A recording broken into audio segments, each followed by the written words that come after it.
دنیا میں جہاد ہوگا کہ مسلمان ظلم کی چکی میں پس کے تنگ آ چکے ہوں گے، اور لڑتے لڑتے حدیث میں آتا ہے اتنی بڑی بڑی لڑائیاں ہوں گی کہ 1/3 مسلمان شہید ہو جائیں گے، اس میں 1/3 مجاہدین جو لڑنے والے ہوں گے، اور 1/3 جو ہوں گے وہ میدان جنگ سے بھاگ جائیں گے، اور 1/3 کو اللہ فتح عطا فرمائے گا۔ تو جو 1/3 میدان جنگ سے بھاگ جائیں گے، نبی صلی اللہ علیہ وسلم نے فرمایا ان کی توبہ کبھی قبول نہیں ہوگی۔ جو 1/3 شہید ہو جائیں گے وہ افضل ترین شہداء ہوں گے اس وقت کے، اور 1/3 کو اللہ تعالیٰ غلبہ عطا فرمائیں گے۔ ایک واقعہ تو ہمیں قرب قیامت میں نبی صلی اللہ علیہ وسلم سے یہ ملتا ہے صحیح حدیث سے، دوسرا ہمیں یہ ملتا ہے کہ قرب قیامت ہی میں مسلمان قسمہ پرسی کا شکار ہوں گے، تو تلاش کریں گے حضرت مہدی کو، کیونکہ حضرت مہدی وہ شخصیت ہیں جن پہ تمام نیک لوگ جمع ہو جائیں گے اور وہ مسلمانوں کی میدان جنگ میں کمانڈ کریں گے، جہاد میں کمانڈ کریں گے۔ تو ان کو بیت اللہ میں تلاش کیا جائے گا، وہ رسول اللہ صلی اللہ علیہ وسلم کی اولاد میں ہوں گے، اور لوگ ان کو پہچان لیں گے، اہل اللہ پہچان کر ان کو اپنا امیر بنائیں گے، اور ان کی قیادت میں پھر لڑائی اور جہاد شروع ہوگا۔ اور یہ لڑائی جب دمشق میں لڑائی ہو رہی ہوگی تو دمشق میں عصر کی نماز کے وقت حضرت مہدی، میں نے جو یہ کہا کہ دمشق میں لڑائی ہو رہی ہوگی، مقصد یہ نہیں ہے کہ دمشق کوئی میدان جنگ بنا ہوا ہوگا، مقصد یہ ہے کہ وہ مجاہدین کا لشکر دمشق میں ہوگا عصر کی نماز کے وقت، لڑائی چاہے کسی اور میدان میں ہو رہی ہو، لیکن حدیث میں ہمیں دمشق کا تذکرہ ملتا ہے۔ تو دمشق میں حضرت شام کا تذکرہ ملتا ہے، اور جو قرائن ہمیں ملتے ہیں وہ دمشق کی ایک خاص مسجد ہے، وہ مسجد حضرت مفتی تقی عثمانی صاحب اور مفتی رفیع عثمانی صاحب نے اس کو ہائی لائٹ بھی کیا، لیکن وہ یقینی نہیں ہے، یہ خوب سمجھے، انہوں نے اس کا بھی تبصرہ کیا کہ اس کے بارے میں کوئی یقین نہیں ہے۔ تو حضرت مہدی عصر کی نماز پڑھا رہے ہوں گے، لوگ امامت میں آپ کے پیچھے کھڑے ہوں گے، یہاں تک کہ مسجد کے مینار پر، آج بھی وہ مینار موجود ہے جس کے بارے میں غالب گمان ہے کہ یہ وہ مینار ہے جہاں حضرت عیسیٰ علیہ السلام نازل ہوں گے، غالب گمان کے درجے میں کہا جا سکتا ہے، ورنہ پھر اسی کے اڑوس پڑوس میں کوئی مسجد ہوگی۔ میرا اگر شام جانا ہوا تو انشاءاللہ میں ارادہ ہے کہ میں ولاگ میں اس مسجد کا بھی تذکرہ کروں گا، اس جگہ کا بھی تذکرہ کروں گا، لیکن میں پہلے یہ بات بتا دوں کہ وہ 100% یقینی نہیں ہے، ایسا نہ ہو کہ اس مسجد کے مینار پہ چڑھ کے لوگ جو ہے وہ اس کے کوئی مینار کو ہی چاٹنا شروع کر دیں تبرک کے طور پہ۔ تو عصر کی نماز کا ٹائم ہوگا، حضرت عیسیٰ ابن مریم علیہ الصلوۃ والسلام فرشتوں کے کندھوں پہ ہاتھ رکھ کے نیچے اتریں گے نماز کے ٹائم پہ، یعنی آسمان سے مینار تک آئیں گے، اور پھر مینار سے آپ کے لیے سیڑھیاں لگائی جائیں گی، سیڑھیوں کے ذریعے مینار سے نیچے اتریں گے اور لوگ ان کو پہچان لیں گے۔ حضرت مہدی ان کو امامت کے لیے آگے کریں گے کہ آپ اللہ کے ایک پیغمبر ہیں، آپ نماز پڑھائیے، حضرت عیسیٰ علیہ السلام انہی کو آگے رکھیں گے، اور اس طرح کا مفہوم ہے حدیث میں کہ اللہ نے اس کام کے لیے آپ کو ہی منتخب کیا۔ کیا مطلب یہ امامت اس امت کا حق ہے؟ تو حضرت عیسیٰ ابن مریم علیہ الصلوۃ والسلام کا جو کام ہوگا وہ جہاد ہے، اور یہودیوں سے انتقام لینا، کیونکہ یہودیوں نے اپنے خیال میں حضرت عیسیٰ کو قتل کیا تھا، تو اللہ نے یہودیت ہی کے خاتمے کے لیے اور دجال کے خاتمے کے لیے عیسیٰ ابن مریم کو نازل کیا ہے۔ حضرت مہدی سے پہلے ہی دجال ظاہر ہو چکا ہوگا۔ دجال کے بارے میں حدیث میں آتا ہے کہ ہر پیغمبر نے اپنی امت کو دجال کے فتنے سے ڈرایا ہے۔ اچھا، یہ دجال ایک ایسی شخصیت ہے جس کا یہودی انتظار ہم سے زیادہ کر رہے ہیں، کیونکہ یہودی اس کو اپنے لیے نجات دہندہ سمجھتے ہیں، جبکہ حدیث میں آتا ہے کہ دجال کانا ہوگا اور اس کا خدائی کا دعویٰ ہوگا، اس کے پاس کچھ ایسی طاقتیں ہوں گی کہ مردے کو زندہ کر دے، زندہ کو مار دے، ایک طرف اس کے باغ ہوگا، ایک طرف اس کے آگ ہوگی، جو اس پر ایمان لائے گا اس کو باغ میں داخل کرے گا، اور جو اس پر ایمان نہیں لائے گا اس کو آگ میں داخل کرے گا۔ اور رسول اللہ صلی اللہ علیہ وسلم نے فرمایا اس کی جو آگ ہے حقیقت میں وہ جنت کا باغ ہوگا، اور اس کا جو باغ ہے حقیقت میں وہ جہنم کی آگ ہوگی۔ تو جو نبی کی باتوں پہ یقین کرتے ہیں وہ دجال کے فتنے سے محفوظ رہیں گے۔ اور حدیث میں سورہ کہف کی بھی تلاوت کا حکم ہے، جمعے کے دن جو کہف کی تلاوت کرتا ہے اللہ اس کو دجال کے فتنے سے محفوظ رکھتا ہے۔ اب آپ دیکھیں یہ سورہ کہف میں ہی قیامت کی علامات کا تذکرہ ہے نا، تو شاید اسی وجہ سے کیونکہ جو سورہ کہف پڑھتا رہے گا وہ یاجوج ماجوج کے واقعات بھی پڑھتا رہے گا اور اللہ کی قدرت کے واقعات بھی پڑھتا رہے گا، تو دجال کے فتنے سے اللہ اس کو اس برکت سے بچا کے رکھیں گے، فتنے سے محفوظ رکھیں گے۔ تو وہ ایسی طاقتیں دکھائے گا، بے وقوف لوگ اس پہ ایمان لے آئیں گے۔ حدیث میں آتا ہے کہ کانا کبھی بھی خدا نہیں ہو سکتا، نہیں اس کی تو ایک آنکھ ہوگی نہیں، لیکن بے وقوف لوگ اس کے یہ کچھ ظاہری کمالات دیکھیں گے، یہ نہیں دیکھیں گے کہ یہ تو شکل بھی اس کی اچھی نہیں ہے، یعنی خدا کم از کم جمال والا ہوتا ہے نا، یہ تو ہے بھی کانا، اور اس کے بڑا بڑا کافر بھی لکھا ہوا ہوگا واضح طور پر جس سے پتہ چلے گا۔ لیکن احمق اور بیوقوف لوگ جیسے روحانی عاملوں کے کچھ شعبدے دیکھ کر ان پہ سے متاثر ہو جاتے ہیں نا، روحانی عاملوں کے شعبدے دیکھ کے، تو ایسے ہی دجال کے شعبدے دیکھ کے متاثر ہوں گے۔ تو بہت لوگوں کو، خلقت کو، بہت بڑی امت کو گمراہ کرے گا دجال، اہل اللہ کو اللہ تعالیٰ اس کے فتنے سے محفوظ رکھے گا۔ پھر حضرت عیسیٰ ابن مریم جب نازل ہوں گے تو وہ دجال کو قتل کریں گے. حدیث میں آتا ہے کہ نیزے کے ذریعے گھوڑے پہ بیٹھ کے قتل کریں گے. علماء نے اس حدیث کا دو مطلب بیان کیے ہیں کہ یا تو اس کا مطلب یہی ہے کہ واقعی گھوڑے پہ بیٹھیں گے, نیزہ استعمال کریں گے, اور زمین جو ہے وہ اتنی پہلے اس سے جنگیں ہو چکی ہوں گی کہ لوگ دوبارہ تلواروں گھوڑوں کی طرف آ جائیں گے. اس بات کا امکان ہے, ہر ملک ایٹمی طاقت بن چکا ہے, تو اگر یہ ایٹم بم سارے ملک آپس میں چلا دیں تو ہم دوبارہ گدے گھوڑوں والی زندگی پر آ جائیں گے. ٹیکنالوجی ساری تباہ و برباد ہو جائے گی, انسان کی ترقی. تو اس بات کا بھی امکان ہے کہ کوئی اس سے پہلے ہو سکتا ہے کوئی ایسی جنگ عظیم ہو کہ انسانیت دوبارہ پہاڑوں پتھروں کے دور میں آ جائے. لیکن ظاہر یہ معلوم ہوتا ہے کہ رسول اللہ صلی اللہ علیہ وسلم نے جو کلام کیا ہے, ظاہر ہے اس دور کے لحاظ سے جو لوگوں کے جہاں تک جو لوگوں کی مینٹل اپروچ ہے وہاں تک, تو نبی صلی اللہ علیہ وسلم میزائل یا اور ٹینکوں کا تذکرہ کرتے تو کیا سمجھ میں آتا؟ تو گھوڑے سے مراد ہے جو اس زمانے کا گھوڑا ہوگا, اور نیزے سے مراد ہے اس زمانے کا جو اسلحہ ہوگا, کیونکہ نیزہ نبی کے دور کا ایک مناسب اسلحہ تھا اور گھوڑا نبی کے دور کی میدان جنگ کی ایک مناسب سواری تھی. تو اس سے یہ بھی پتہ چلتا ہے کہ ہو سکتا ہے عیسیٰ ابن مریم نیزے کے بجائے کوئی کلاشنکوف کا استعمال کر لیں, تو یعنی وہ نیزہ جو ہے وہ اس کلاشنکوف کی یا جو بھی اسلحہ اس وقت حضرت عیسیٰ ابن مریم استعمال کریں گے اس کی ایک تعبیر ہے. تو اس کا بھی پورا امکان ہے. تو ہمیں بہرحال اتنا ایمان ہمارے لیے ضروری ہے کہ دجال کو قتل کرنے والی جو ذات ہے, جو شخصیت ہے, وہ عیسیٰ ابن مریم علیہ الصلوۃ والسلام ہے. تو حضرت عیسیٰ کے ذریعے اللہ تعالیٰ دجال کو قتل کریں گے, اور حضرت عیسیٰ کی قیادت میں زبردست جہاد ہوگا. حدیث میں آتا ہے کہ عیسیٰ ابن مریم اس دنیا کو امن سے بھر دیں گے, اتنا امن ہو جائے گا اور اتنی مالی فراوانی ہوگی, اتنی مالی, کیونکہ دنیا میں مال بہت ہے, ڈسٹریبیوشن صحیح نہیں ہے, جو تقسیم ہے نا مال کی وہ ظالمانہ ہے, جس کی وجہ سے غریب سے غریب تر ہے, امیر سے امیر تر ہے.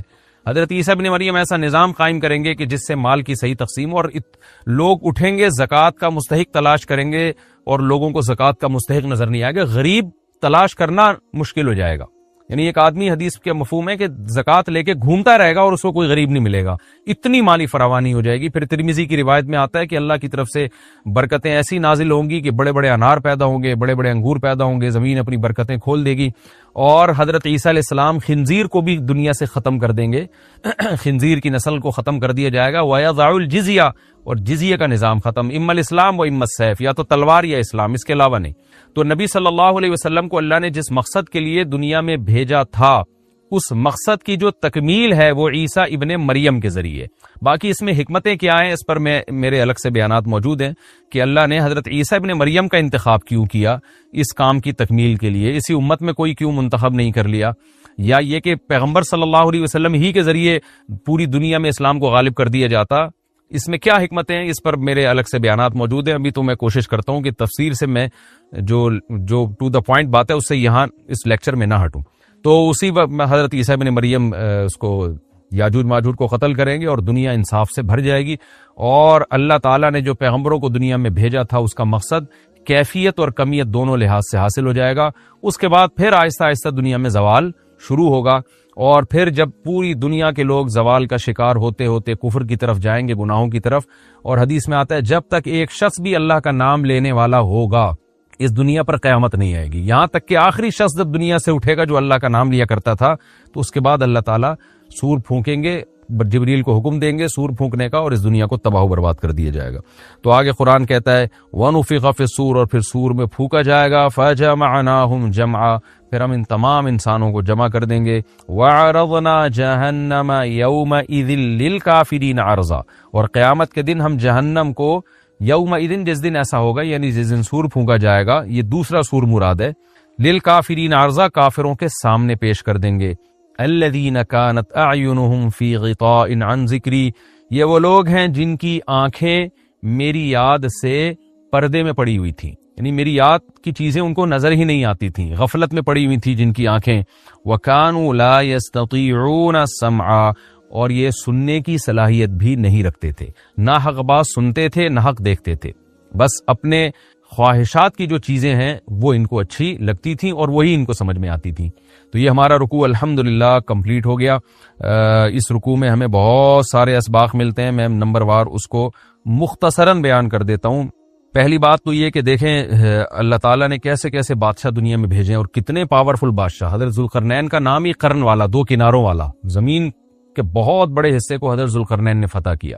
اور اللہ کے نیک بندے کیسے اللہ کے راستے میں لڑتے رہے ہیں, تو یہ جو لوگ بیٹھ جاتے ہیں نا بس عبادت کرو اور لڑائی وڑائی اسلام میں ہے ہی نہیں، یہ دنیا میں کوئی بھی عقل مند اس نظریے کا حامی نہیں ہوگا۔ تو طاقت اور قوت کی اسلام میں بہت زیادہ اہمیت ہے۔ اس سے ہمیں یہ بھی پتہ چلتا ہے کہ اپنے ملک کی، خاص طور پر اسلامی ملک کی جو فوجی قوتیں ہیں، جو فوجی طاقتیں ہیں، ان کی ہمیں قدر کرنی چاہیے، کیونکہ اگر کوئی بھی ملک عسکری لحاظ سے کمزور ہو جائے، کیونکہ اللہ تعالیٰ تو جو عسکری لحاظ سے طاقتور قومیں تھیں اللہ نے ان کا کتنا تذکرہ کیا، ہاں وہ اللہ کے باغی نہ ہو۔ تو اسلامی ملک میں کوئی بھی اسلامی کنٹری ہے، چاہے سعودی عرب ہے، چاہے پاکستان ہے، چاہے ترکی ہے، کوئی بھی اسلامی کنٹری ہے، اس کی فوج کی قدر کرنی چاہیے، کیونکہ اسی کی وجہ سے ملک کا بارڈر محفوظ ہوتا ہے۔ اگر مسلمان عسکری لحاظ سے کمزور ہونا شروع ہو جائیں تو کافر ہمیں گاجر مولی کی طرح کاٹنا شروع کر دیں، اسلام دشمن قوتیں ہمیں کھا جائیں، ختم کر دیں ہمیں کھا کے۔ تو نیک قوتوں کو اپنی بقا کے لیے ہمیشہ سے ایک اسلحے کی اور طاقت کی ضرورت رہتی ہے، اس کی اہمیت اسلام میں بہت زیادہ ہے۔ موسیٰ علیہ الصلوۃ والسلام کے بعد کتنے بڑے بڑے جنگی کمانڈر پیدا ہوئے، ذوالقرنین کا اللہ نے کیسا تذکرہ کیا، ذوالقرنین کی عبادت کا کہیں بھی تذکرہ نہیں، حالانکہ وہ بڑے عبادت گزار بھی تھے۔ داؤد علیہ السلام کی عبادت کا تذکرہ بھی ہے، ان کی تلوار اور طاقت کا تذکرہ بھی ہے۔ تو اللہ تعالیٰ جہاں عبادت کا تذکرہ کرتے ہیں تو طاقت اور قوت کا بھی تذکرہ کرتے ہیں، اس سے عسکری لحاظ سے اپنے آپ کو مضبوط کرنے کی اہمیت کا ہمیں پتہ چلتا ہے کہ اسلام میں اس کی بڑی اہمیت ہے۔ تو کسی بھی اسلامی ملک کی فوج کا مورال کسی بھی لحاظ سے ڈاؤن نہیں ہونا چاہیے، اور عسکری لحاظ سے وہ کسی بھی لحاظ سے کمزور نہیں ہونی چاہیے، اور اس کو چاہیے کہ اعدوا لهم ما استطعتم من قوہ پر عمل کرے، کہ قرآن کہہ رہا ہے روز بروز اپنی طاقت اور قوت میں اضافہ کرنے کی کوشش کرو۔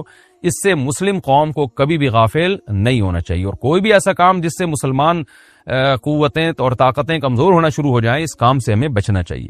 دوسری بات ہمیں یہ پتہ چلی کہ اللہ تعالیٰ نے اہل اسلام کے ذمے پوری دنیا کی ذمہ داری لگائی ہے، کسی ایک ملک کی نہیں۔ جتنے بھی پیغمبر آئے ہیں جب وہ دنیا فتح کرنا شروع کی ہے تو کہیں رکے نہیں ہیں وہ کہ بھئی یہاں تک، اس سے آگے نہیں جانا۔ ان کی صلاحیت ہی ختم ہو گئی ہو، وسائل ہی ختم ہو گئے ہوں تو الگ بات ہے۔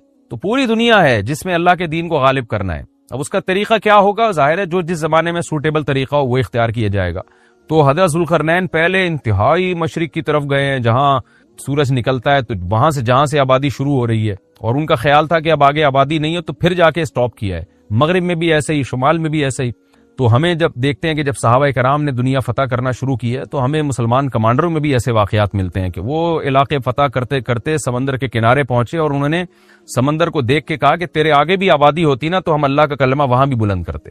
تو یہ دور تھا مسلمانوں کا، اور یہ عیسیٰ ابن مریم دوبارہ پھر وہی کریں گے، پوری دنیا کو فتح کریں گے۔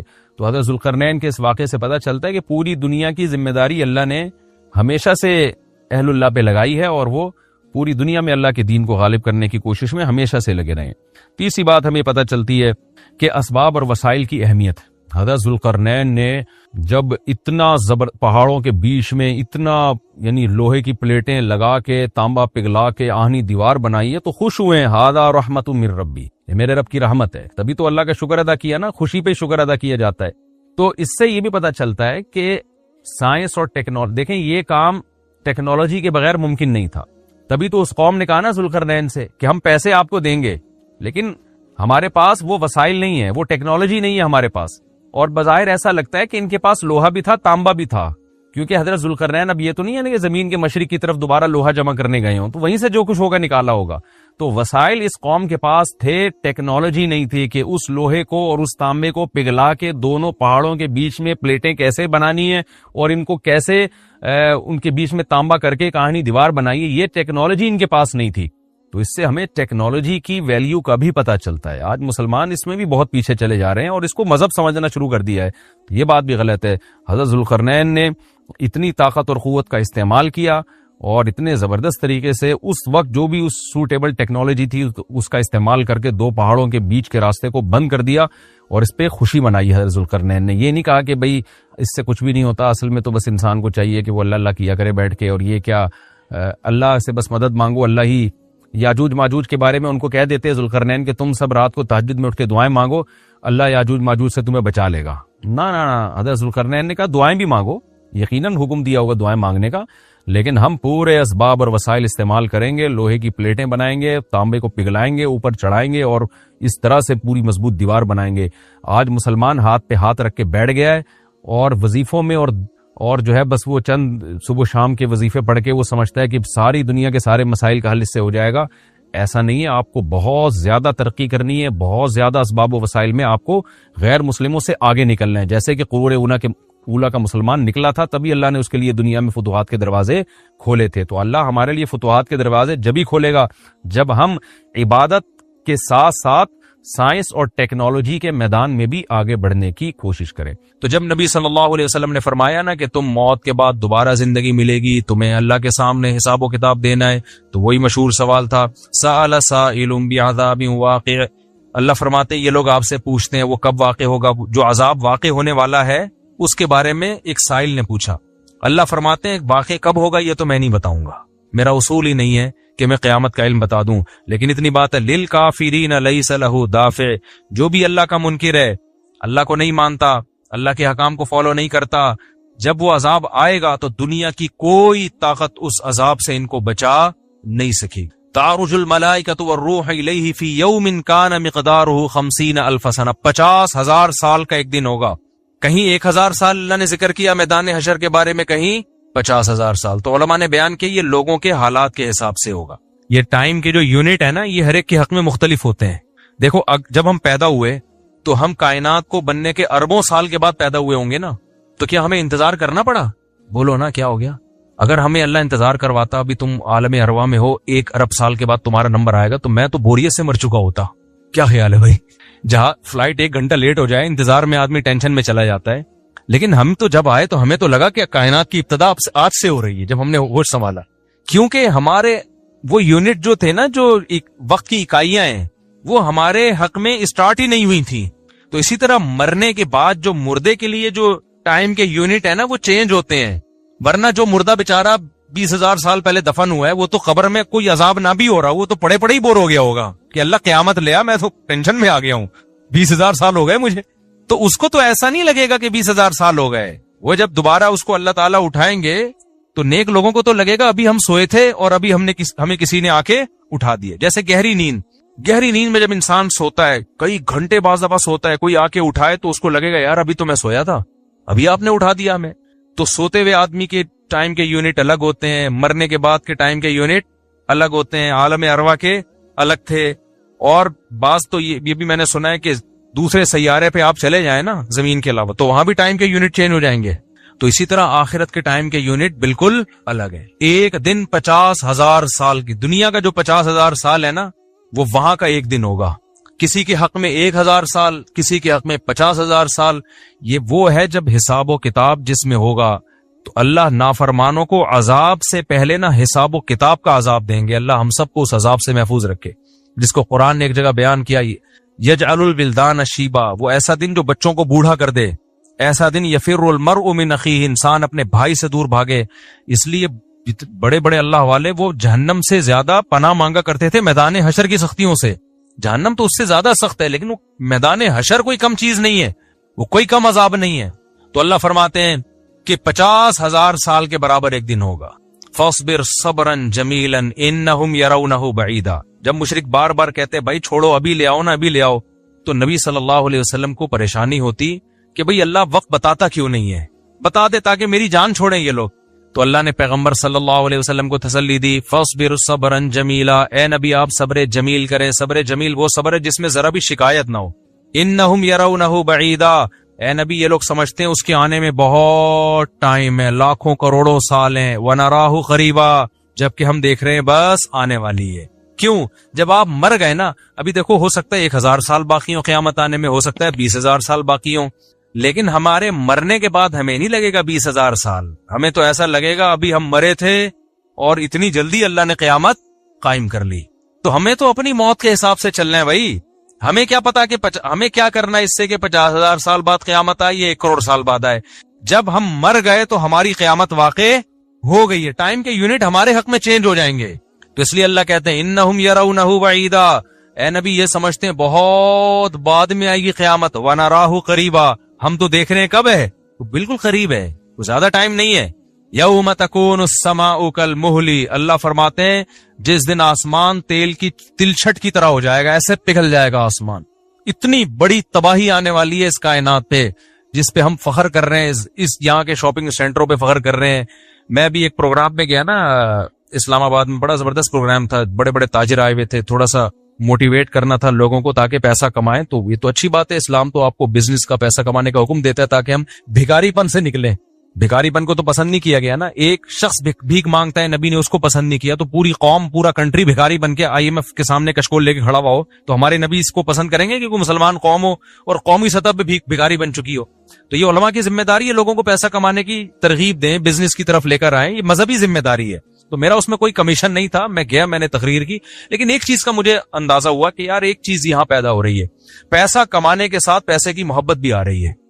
تو مجھے خیال ہوا میں اپنی اسپیچ میں ایک بات کہوں کہ آپ یہاں ہیں, سارے ارب پتی کروڑ پتی تاجر ہیں, سب اپنے اپنے تجربے شیئر کر رہے ہیں کہ میں یہ کرتا تھا, آج میں نے اتنے روپے کما لیے, میں یہ کرتا, تاکہ لوگوں کو موٹیویشن ملے. اچھی بات ہے, بہت اچھا پروگرام تھا. تو مجھے خیال ہوا کہ ایک بات میں کہوں کہ ضرور, لیکن ایک چکر نا ہفتے میں ایک دفعہ قبرستان کا ضرور لگایا کرو تاکہ نیتیں ٹھیک ہو جائیں پیسہ کمانے سے. ایسا نہ ہو یہ پیسہ قارون بنا دے آپ کو. تو ایک دفعہ ایسا کیا کرو, جیسے یہ پروگرام ہو رہا ہے بڑا زبردست, لوگ آ رہے ہیں, ایوارڈ مل رہے ہیں, اور تو یہاں سے نکل کے, لیکن میں نے کہا نہیں, میں نے کہا یہ ان کے مینٹل لیول سے نا اوپر کھینچی, ہر چیز ہر جگہ کہنے کی نہیں ہوتی. یہ کہیں گے مفتی صاحب رنگ میں بھنگ ڈال کے چلے گئے. اچھا بلا ہم دیکھ رہے تھے اتنے کروڑ پتی لوگوں کو سن کے, ہمیں بھی خواب آ رہے تھے کل ہمارے پاس لینڈ کروزر ہوگی, 4 شادیاں ہوں گی, اب پیسہ ہوگا زبردست, یہاں جائیں گے وہاں جائیں گے.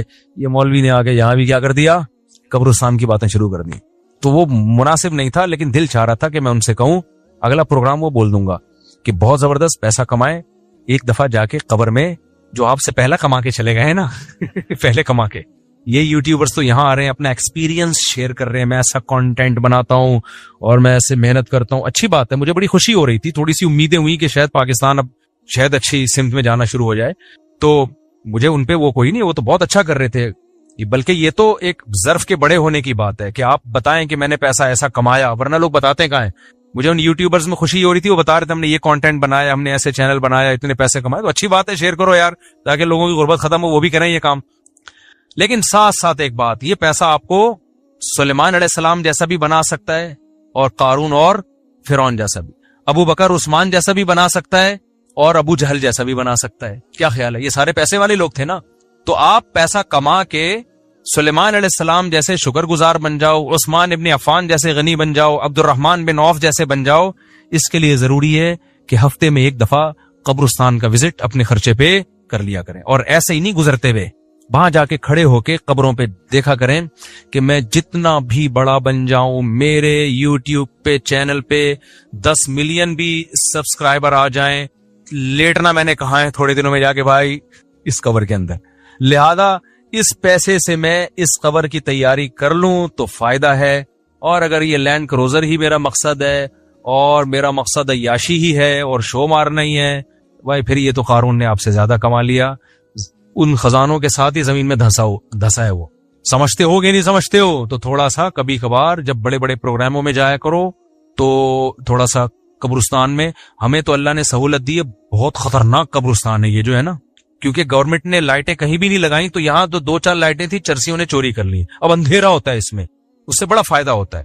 اور جن بھوت بھی لوگوں کو نظر ہوتے نہیں ہے جن یہاں پر, لیکن لوگوں کو نظر آ رہے ہوتے ہیں, ڈرے ہوئے جا رہے ہوتے ہیں نا. سرکٹا ایک دن نظر آیا کسی کو, بعد میں پتا چلا وہ کمبخت وہ نہیں سویٹر نا یہاں تک اس نے کیا ہوا تھا, سر ہی نہیں تھا اس سویٹر, یوں کر کے نا قبرستان پہ بیٹھا رہتا تھا, لوگ بھاگ جاتے تھے, بس سرکٹا آیا ہوا یہاں پہ, ٹھیک ہے نا.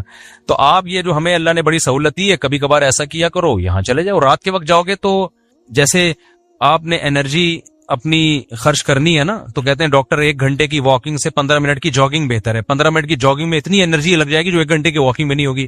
تو دن میں قبرستان 100 دفعہ جانے سے بہتر ہے رات میں 2:30 بجے 1 دفعہ چلے جاؤ. بس رات میں 2:30 بجے 1 دفعہ چلے جاؤ, اور وہاں جا کے بیٹھو, بیٹا آنا کہاں ہے, یہی آنا ہے. اور یہ جو لیٹے ہوئے ہیں نا, یہ سارے غریب نہیں تھے, ٹھیک ہے نا.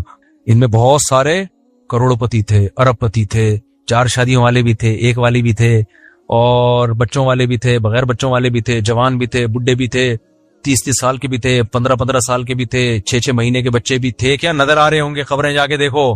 کل ہوس اس طرح سے ترغیب دیتی تھی مجھے, وہ ایک شاعر نے بڑا شعر کہا ہے کہ مجھے ہوس جو ہے نا وہ ترغیب دیتی تھی. ہوس نہیں ہوتی پیسوں کی دولت کی کہ یہ سکندر ہے, ہاں وہ کہ جو ہے نا, مجھے پورا شعر یاد نہیں, 20 سال ہو گئے سنے ہوئے اس کو. اس کا خلاصہ بتا رہا ہوں کہ ہوس مجھے ترغیب دیتی تھی کہ بھائی پیسہ کماؤ, پھر یہ عیاشی اور اتنی عزت اور ایسا کچھ ہوگا, اور بڑے مزے ہوں گے نا, اور نائٹ کلب جائیں گے, شرابیں پیئیں گے اور یہ کچھ کریں گے. کہہ رہے ہیں ایک دن کیا ہوا, مجھے جو ہے قبرستان سے میرا گزرنا ہوا, تو مجھے جو ہے نا میری ہوس نے جو ہے نا مجھے 2-4 قبریں دکھائیں اور کہا یہ سکندر ہے, یہ دارا ہے, یہ کیکاؤس ہے. یہ سکندر اعظم کی قبر ہے, لاکھوں باندیاں تھیں اس کے پاس. آپ تو 2-4 گرل فرینڈ پہ فخر کر رہے ہو, گرل فرینڈ نہیں لاکھوں باندیاں. گرل فرینڈ آپ کے تابع نہیں ہوتی, باندی تو جیسے آپ بولو گے بھائی جو کام آپ اس کے ذمہ لگاؤ گے وہ بھاگ نہیں سکتی, نوکر ہے آپ کی. تو اتنی بڑی بڑی دنیا انہوں نے روئے زمین پہ حکومتیں کی ہیں. آج خبروں کے اندر یہ دارا ہے, یہ کیکاؤس ہے, یہ سکندر اعظم ہے. بڑے بڑے بادشاہوں کی خبریں آپ کو نظر آئیں گی پڑے ہوئے اندر. اب نئے زمانے میں شیر کو ہم یوں چینج کر دیں گے, یہ 10 ملین والا ہے سبسکرائبر تھے, یہ 20 ملین والا, یہ 50 ملین والا. ایک ایک کلپ بعض ایسے مشہور ہو جاتے ہیں, کھجا بھی رہے ہوں گے نا, بس یہ اپنی کھجانے کی ویڈیو ڈال دیں یوٹیوب پہ, لاکھوں روپے کما لیتے ہیں بیٹھے بیٹھے. وہ بعض ایسے مشہور ہو گئے, کچھ بھی نہیں کرے نا, بس وہ کہیں کہ ناڑا باندھتے ہوئے دکھاتے ہیں, میں ناڑا باندھ رہا ہوں, میں ناڑا ایسے ٹائٹ کرتا ہوں, زار بند ایسے ٹائٹ کرتا. اتنے مشہور ہو گئے ہیں وہ, بس لوگ دیکھنا چاہتے ہیں. لوگ پتہ نہیں کیا ہو گیا اب. اللہ ہی جانے. وقار زکا نے کل ایک بڑی اچھی ویڈیو وائرل کی ہے یوٹیوبرز کے بارے میں, کہ اب میں وہ یوٹیوبرز کی وہ ویڈیو پہ جو اس نے کمنٹس کیے وہ تو نہیں بتاؤں گا کیونکہ اس پہ وہ اس کا نام لینا کسی کا ٹھیک نہیں ہے. اس نے کہا یار یہ عجیب ولاگر عجیب ٹائپ کے آ رہے ہیں, کچھ بھی کر لو, کچھ بھی کر لو, ملینز ایک دن میں 1 ملین ان کے ویورز ہو جاتے ہیں. تو انہوں نے کہا یہ ان ولاگرز کا قصور نہیں, یہ قوم کا قصور ہے. اس نے بڑی اچھی بات کی. اس نے کہا یہ قوم کدھر کو جا رہی ہے بھائی, واش روم میں بیٹھا ہوا ہے بندہ دکھا رہا ہے, دیکھیں آدھا اوپر والا دکھا رہا ہے. میں کہتا ہوں اگر وہ نیچے والا پورشن دکھا دے نا, یوٹیوب چینل بند کر دے گا, بولے گا بھائی اتنے سبسکرائبر اتنا کراؤڈ ہم برداشت نہیں کر سکتے, ڈی مونیٹائز کر دے گا یار. کہے گا بھائی یہ ہمارے بس میں اب. تو لوگوں کی نیچر دیکھو یار, کچھ بھی جو مشہور ہو جاتے ہیں ایک دفعہ مشہور ہو گئے نا, بس اب کچھ بھی کریں گے. گالی دے رہے ہیں, وہ ویڈیو آ گئی, کھجا رہے ہیں, لوگ دیکھ رہے ہیں کیسے کھجاتے ہیں یہ. تو لوگ عجیب ہیں. بہرحال جو ہو رہا ہے میں تو مارکیٹ میں وہی بتاؤں گا نا آپ کو.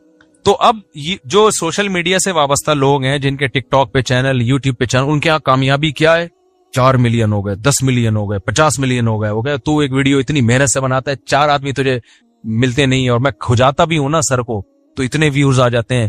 تو کل یہ شیر چینج ہوگا. یہ سکندر ہے, یہ دارا قبروں میں نا, تو کہیں گے یہ 10 ملین والا ہے, یہ 20 ملین والا. یہ ناڑا باندھتے ہوئے ایک دفعہ ویڈیو ڈالی تھی اس نے, اور 20 ملین ایسے ہو گئے تھے. تو یہ سب آئے گا مارکیٹ میں.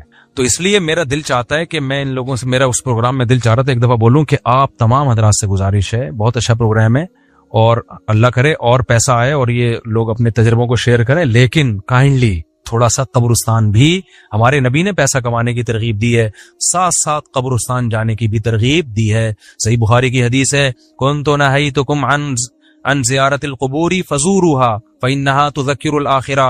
نبی نے فرمایا میں نے تمہیں قبرستان جانے سے منع کیا تھا کیونکہ بدعتیں ہو رہی تھیں, شرک پھیل رہا تھا, لیکن اب توحید قائم ہو گئی ہے, شرک کا خطرہ ختم ہو گیا. فرمایا فزوروها, قبرستان جایا کرو کیونکہ اس سے آخرت یاد رہتی ہے. انسان کو اپنی اوقات میں رہتا ہے, اپنی اوقات سے باہر نکلنے کی کوشش نہیں کرتا. تو اللہ میاں بھی فرما رہے ہیں تم اس کو بہت دور سمجھ رہے ہو, ہم سمجھ رہے ہیں بہت قریب ہے. اور یہ جتنی رنگینیاں اس کائنات کی نظر آ رہی ہیں نا, یہ سب ٹوٹ پھوٹ کے مٹی ہونے والی ہیں, برابر ہونے والی. تو یوم تکون السماء کالمہل وتکون الجبال کالعہن. اتنے بڑے بڑے پہاڑ اللہ کہتے ہیں روئی کی گالوں کی طرح اڑیں گے. آپ سبسکرائبر کو لے کے بیٹھے ہوئے, یہ بڑے بڑے پہاڑ جو ہل نہیں سکتے نا, یہ روئی کی گالوں کی طرح اڑ رہے ہوں. وتکون الجبال کالعہن ولا يسأل حمیم حمیما. جگری دوست بھی کسی دوست کو نہیں پوچھے گا. تو اگلے ہفتے انشاءاللہ یہاں سے میں آگے سے شروع کروں گا تاکہ یہ صورت ہماری ختم بھی ہو. اللہ تعالی ہمیں موت سے پہلے نا تیاری کی توفیق عطا فرماتے ہیں. دنیا کماؤ ضرور بھائی, اتنا فری نہ کراؤ جتنا ہم دنیا کو فری کرا رہے ہیں, اتنا کراؤ جتنا یہاں پر رہنا ہے. اللہ تعالیٰ سمجھنے کی عمل کی توفیق عطا فرمائے.